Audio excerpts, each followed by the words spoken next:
నమస్తే friends, welcome to CR ముచ్చట్లు. Friends, దేశం గర్వించదగ్గ డైరెక్టర్లలో ఎస్ఎస్ రాజమౌళి కూడా ఒకరు. తను బాహుబలి సినిమాతో తెలుగు సినిమా స్థాయిని అలాగే మార్కెట్ని కూడా అమాంతంగా పెంచాడు.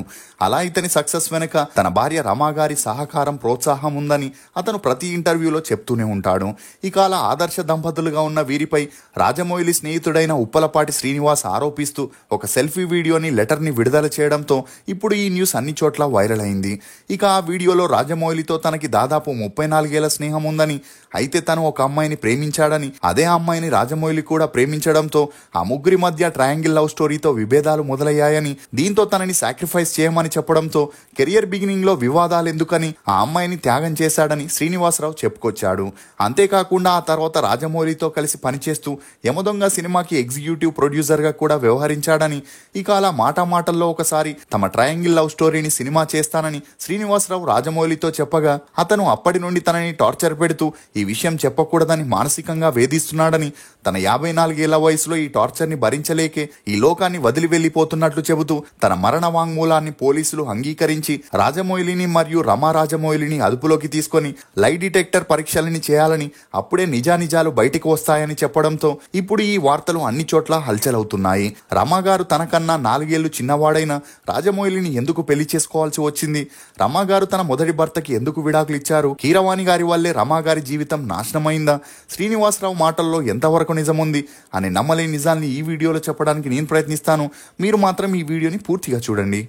అనేది అందరికీ ఒక ఎమోషన్. ఉదయం నుండి సాయంత్రం వరకు ఎన్నో రకాల టెన్షన్స్ తో అలసిపోతున్న మనం చక్కటి టీ విషయంలో ఎందుకు రాజీ పడాలి? అందుకే మన బేబర్ టీ మీకోసం స్పెషల్ టీని తీసుకొస్తుంది. ఇందులోని యాంటీ ఇన్ఫ్లమేటరీ ప్రాపర్టీస్ ఫుడ్ ని త్వరగా డైజెస్ట్ చేయడంలో ఉపయోగపడుతూ స్ట్రెస్ ని కూడా రిలీఫ్ చేస్తుంది. బేబర్ టీ వెబ్సైట్ లో స్క్రీన్ పై కనిపిస్తున్న కూపన్ కోడ్ ని ఉపయోగించి స్పెషల్ టీని ఆర్డర్ చేసుకుంటే 20% డిస్కౌంట్ లభిస్తుంది. త్వరపడండి, ఈ ఆఫర్ ఫస్ట్ 50 ఆర్డర్స్ కి మాత్రమే. అంతేకాకుండా అమెజాన్, ఫ్లిప్కార్ట్, బ్లింకిట్ లో కూడా ఆర్డర్ చేసుకోవచ్చు. రమా రాజమౌళి అలియాస్ చిన్ని. ఈమె 1969 జూలై 15న ఆంధ్రప్రదేశ్లోని గుంటూరులో ఒక నిరుపేద కుటుంబంలో జన్మించింది.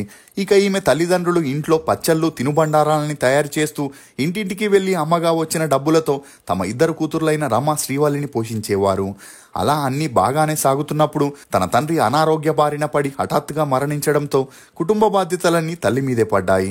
ఇక రమా గారి తండ్రి, కీరవాణి గారి తల్లి బంధువులవ్వడంతో వీరి ఇరు కుటుంబాల్లో రాకపోకలుండేవి. అలా కీరవాణి గారి ఫ్యామిలీ కూడా ఆర్థికంగా సమస్యల్ని ఎదుర్కోవడంతో వారు రమా గారి ఫ్యామిలీకి హెల్ప్ చేయలేని పరిస్థితుల్లో ఉండేవారు. అయినా కూడా రమా గారి తల్లి ఎవరి మీద ఆధారపడకుండా తన పిల్లల్ని పోషించాలని తనే పచ్చళ్ళు, తినుబండారాలని తయారు చేసి ప్రతి ఇంటికి కిరాణా షాప్ కి వెళ్లి అమ్ముతూ ఉండేది. అలా కొద్ది రోజుల్లోనే ఈమె పచ్చళ్ళు ఫేమస్ అవ్వడంతో వీరు ఆర్థికంగా కాస్త కుదుట పడ్డారు. దీంతో ఆమె తన కూతుర్లని బాగా చదివిపించి వారిని ప్రయోజకుల్ని చేయాలనుకుంది. ఇక అలా రమా గారు తన స్కూలింగ్ ని గుంటూరులోని ప్రాథమిక పాఠశాలలో చదివారు. చదువుల్లో చురుగ్గా ఉన్న రమా గారు బాగా చదివి టీచర్ అవ్వాలనుకున్నారు. ఇక అలా తన చెల్లెలు శ్రీవల్లి గారిని తనతో స్కూల్ కి తీసుకెళ్తూ తన తల్లి ఇంటికి వచ్చేంత వరకు జాగ్రత్తగా చూసుకుంటుండేవారు. ఇదిలా ఉంటే రమా గారు తన ఇంటర్ని గవర్నమెంట్ గర్ల్స్ జూనియర్ కాలేజీలో చదివి డిగ్రీ కోసం ఉమెన్స్ కాలేజీలో జాయిన్ అయ్యారు. ఇక అదే సమయంలో ఈమె తల్లి ఒక స్కూల్ హాస్టల్లో ఫుడ్ కాంట్రాక్ట్ ఉందని తెలుసుకొని తనకి తెలిసిన వారి ద్వారా ఆ కాంట్రాక్ట్ ని దక్కించుకోవడం జరిగింది. అలా ఈమె అందించే క్వాలిటీ ఫుడ్ వల్ల కాలేజ్ హాస్టల్ కాంట్రాక్ట్ ని కూడా ఈమెకి ఇచ్చారు. ఇక అలా అన్ని బాగానే సాగుతున్నప్పుడు ఎంఎం కీరవాణి గారికి రమా గారి చెల్లెలైన శ్రీవల్లి గారితో మంచి పరిచయం ఏర్పడి ఆ పరిచయం కాస్త నిదానంగా సన్నిహిత్యంగా మారి వీరిద్దరూ ప్రేమలో పడడంతో కీరవాణి గారు ఆమెను పెళ్లి చేసుకోవాలనుకున్నారు. కానీ అందుకు ముందుగా పెద్దమ్మాయి అయిన రమా గారికి పెళ్లి చేయాలని ఒక అబ్బాయిని వెతికే క్రమంలో రాజమండ్రికి చెందిన ఫేమస్ మ్యూజిక్ డైరెక్టర్ అయిన తోటకూర వెంకట రమణరాజు గారి చిన్నబ్బాయి తోటకూర సోమరాజు అలియాస్ రాజు ఉన్నాడని తెలిసింది.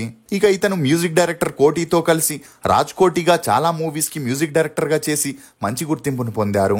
అలా వీరి దగ్గర అసిస్టెంట్ గా పనిచేస్తున్న కీరవాణి గారు రాజ్ కి రమా గారి పిక్స్ ని చూపించగా తనకి ఆమె బాగా నచ్చడంతో రమా గారు డిగ్రీ సెకండ్ ఇయర్ చదువుతున్నప్పుడు రాజ్ గురించి పూర్తిగా తెలుసుకోకుండానే 1989లో వీరిద్దరికి పెళ్లి చేశారు. ఇదిలా ఉంటే రాజ్ కి సినిమాల్లో సక్సెస్ తో పాటే చెడు అలవాట్లకి బానిసై తరచూ మద్యం స్మోక్ చేస్తుండేవారు. దీంతో రమా గారు అతన్ని అడిగితే ఆమెను కొడుతూ తిడుతూ హింసించడంతో తను ఏం చేయలేని పరిస్థితుల్లో ఉండేవారు. ఇక అలా తల్లికి తన బాధని చెబితే అందుకు ఆమె ఒక బిడ్డ పుడితే అన్ని సర్దుకుంటాయని నచ్చజెప్పడంతో రమా గారు 1991లో కార్తికేయ అనే కొడుకు జన్మనిచ్చారు. ఇక అలా కొడుకు పుట్టాక రాజ్ పెట్టే టార్చర్ ఎక్కువ అవుతూ వచ్చింది.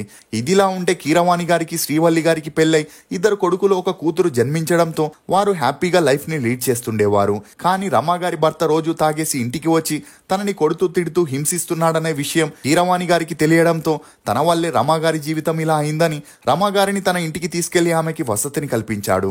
ఇక ఆ మధ్యలో పెద్దలంతా పంచాయతీ పెట్టి భార్యాభర్తల్ని కలిపేందుకు ఎంత ట్రై చేసినా ఎటువంటి ప్రయోజనం లేకపోవడంతో వీరిద్దరూ అప్పటి నుండి వేరువేరుగా ఉంటూ వచ్చారు. అలా రమాగారు టైలరింగ్ పని చేస్తూ వచ్చిన డబ్బులతో తన కొడుకుని చదివించుకునేవారు. అంతేకాకుండా తను అమృతం సీరియల్ కి కాస్ట్యూమ్స్ ని అందిస్తూ కొన్ని ఎపిసోడ్ లో యాక్ట్ చేయడం ద్వారా యాక్టింగ్ లోకి అరంగేట్రం చేసిన ఆ తర్వాత ఈమె అందులో ఇంట్రెస్ట్ చూపించలేదు.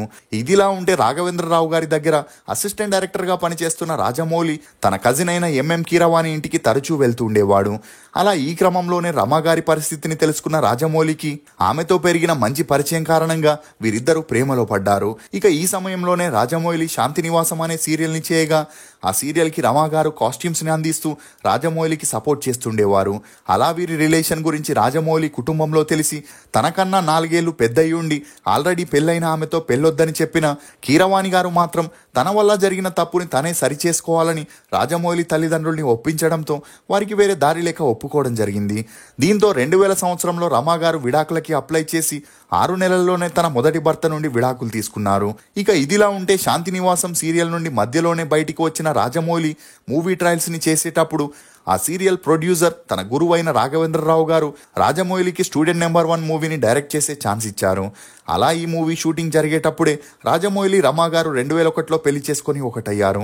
ఇక ఈ మూవీలో రమాగారు కాస్ట్యూమ్ డిజైనర్ గా పనిచేయడం విశేషం. ఇక అలా స్టూడెంట్ నెంబర్ 1 మూవీ 2001 సెప్టెంబర్ 27న రిలీజ్ అయి బ్లాక్ బస్టర్ హిట్ అవ్వడంతో అప్పటి నుండి రాజమౌళి తన కెరియర్ లో వెనక్కి తిరిగి చూడాల్సిన అవసరమే రాలేదు. అలా ఆ తర్వాత సింహాద్రి, సై, ఛత్రపతి, విక్రమార్కుడు, మగధిర, బాహుబలి అని 12 మూవీస్ ని డైరెక్ట్ చేస్తే ఆ మూవీస్ కి రమాగారే తన చెల్లితో కలిసి కాస్ట్యూమ్ డిజైనర్ గా పనిచేయగా వీరి టాలెంట్ కి గాను 3 నంది అవార్డ్స్ కూడా అందుకున్నారు. ఇక రాజమౌళికి రమాగారికి పెళ్ళై 25 ఏళ్లైనా పిల్లలు కలగకపోవడంతో ఒకవైపు రమాగారి మొదటి భర్తకి పుట్టిన కార్తికేయని, మరోవైపు మయూఖ అనే అమ్మాయిని కూడా రాజమౌళి దత్తత తీసుకోవడం జరిగింది.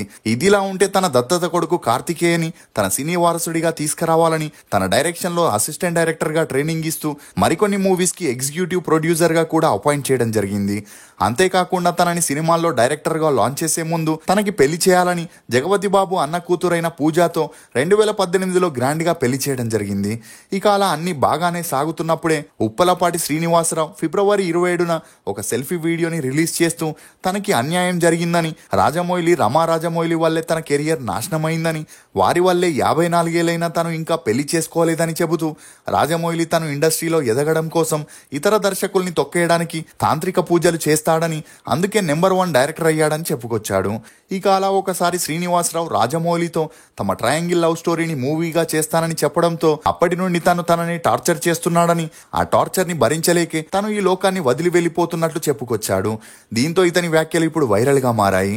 ఏదేమైనా ఆల్రెడీ పెళ్ళై ఫ్యామిలీతో హ్యాపీగా లైఫ్ ని లీడ్ చేస్తున్న దంపతులపై 30 ఏళ్ల కింద జరిగిన ఒక లవ్ స్టోరీని తీసుకొచ్చి ఇలా పబ్లిక్ లో విమర్శించడంపై మీరేమనుకుంటున్నారో మీ అభిప్రాయాన్ని కమెంట్ సెక్షన్ లో తప్పకుండా తెలియజేయండి.